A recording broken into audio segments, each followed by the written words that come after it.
The Man Who Became a Legend।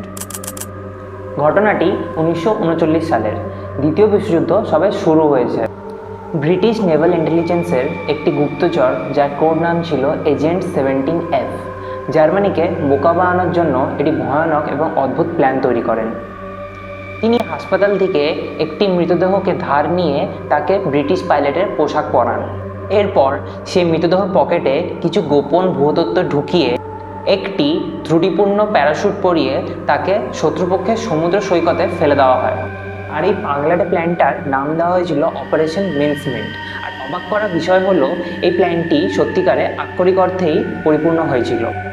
জার্মানরা সেই মৃতদেহকে আসল pilot ভেবেই ধোঁকা খায়, যার ফলে মিত্রপক্ষ খুব সহজেই সিসিলি দখল করে যুদ্ধে এক বিশাল জয় লাভ করে।